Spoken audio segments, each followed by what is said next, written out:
sa mga kaibigan natin na nanonood minsan sa ating maiksing video.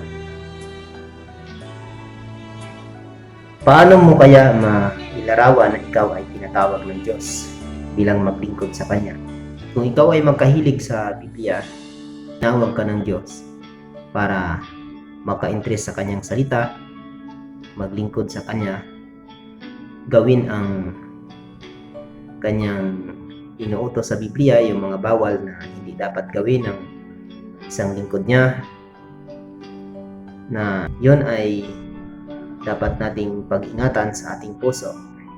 Mayroon namang doktrina na dapat pakinggan ang kumplito na aral ng Diyos sa pamamagitan sa kanyang lingkod na si Brother Eli at kapatid na Daniel. At bilang naglilingkod ka sa Diyos, dahil para mo malaman na ikaw ay tinawag niya, ikaw rin ay nakahilig sa salita ng Diyos. Iwasan na natin yung mga dati nating gawi na mga kalayawan, kasi sabi sa Apokalipsis 1:3, mapalad ang bumabasa at ang nakikinig ng mga salita ng hula at tumutupad ng mga bagay na nasusulat doon, sapagkat ang panahoy malapit na. Sa panahong malapit na ang wakas, yun ay nasusulat sa Biblia na kailangang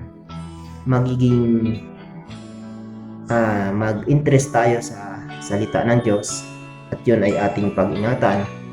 Hindi lang yung kung tayo ay nagbabasa, binasa natin, tapos itiklop natin, hindi na natin sundin, para bang dinadaya natin ang ating sarili. Kung nabasa natin, napakinggan natin sa doktrina, hindi natin sundin. Sabi dito sa Santiago 1:22, datapwat maging tagatupad kayo ng salita at huwag tagapakinig lamang na inyong dinadaya ang inyong sarili.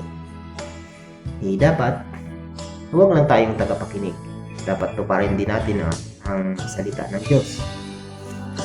Yun ang nasusulat.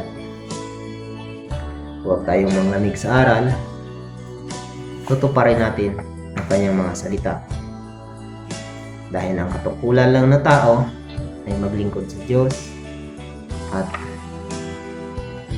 magtupad ng kanyang mga utos. Dahil ang sabi sa Ecclesiastes 12:13, ito ang wakas ng bagay, lahat ay narinig, ikaw ay matakot sa Diyos at sundin mo ang kanyang mga utos, sapagkat ito ang buong katungkulan ng tao.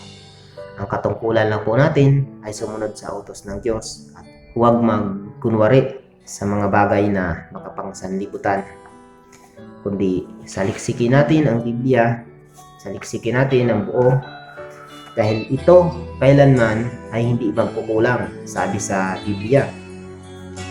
Sa Isaias 34:26, inyong saliksikin sa aklat ng Panginoon at inyong basahin.